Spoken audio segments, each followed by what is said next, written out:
Hannah Wells was a 29-year-old emergency room nurse in the small town of Maple Creek, Alabama.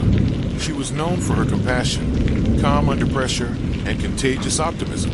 Patients adored her, co-workers admired her, and to the community, she was more than a nurse.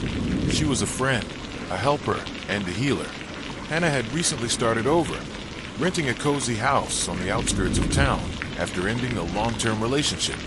She was rebuilding her life, one shift at a time. Maple Creek was the kind of town where everyone knew each other. Crime was rare, doors were left unlocked, and most people went to the same diner on Sundays after church. But underneath that quiet charm, emotions, like anywhere else, could run deep. On the night of October 14th, Hannah texted her best friend after finishing a long shift, heading home, exhausted, lying in bed. That would be her last message. The next morning, Hannah's car was found parked 3 blocks from the hospital. The keys were still in the ignition. Her purse was untouched, but Hannah was gone.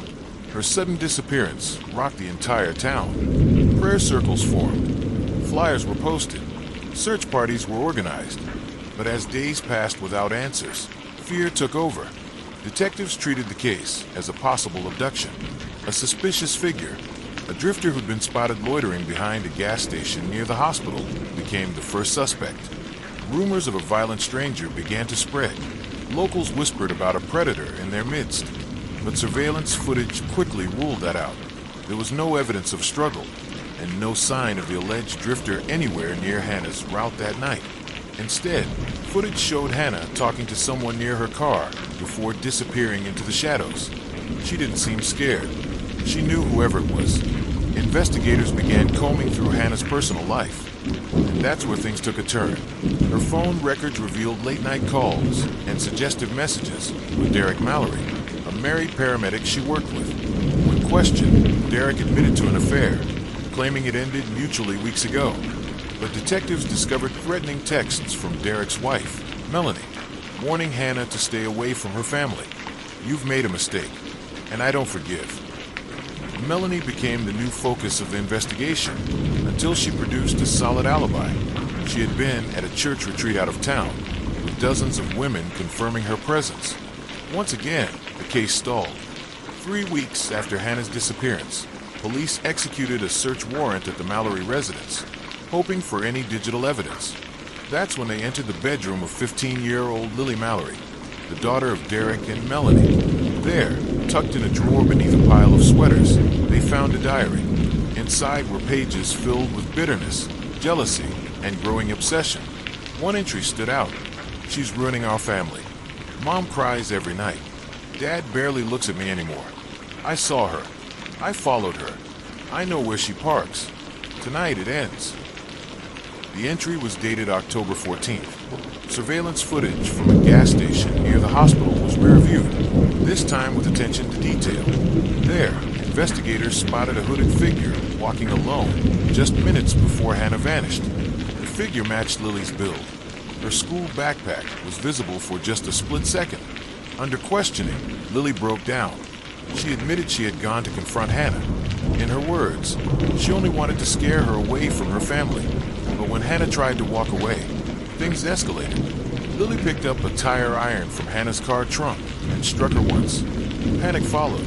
She hid the body in a wooded ravine and buried Hannah's phone behind their shed. What drove a 15-year-old girl to murder? Lily said she wanted her family back. Her father was distant. Her mother was devastated. In her mind, Hannah was the reason everything was falling apart. She believed that if Hannah was gone, things would go back to the way they were. It was a tragic mix of emotional instability, immaturity, and obsession. She couldn't process her family's unraveling, so she tried to control it. Fatally, Lily Mallory was charged with second-degree murder. Due to her age, she was tried as a juvenile, though prosecutors pushed for adult sentencing. Her trial divided the community. Some blamed the parents. Others said she should never be released.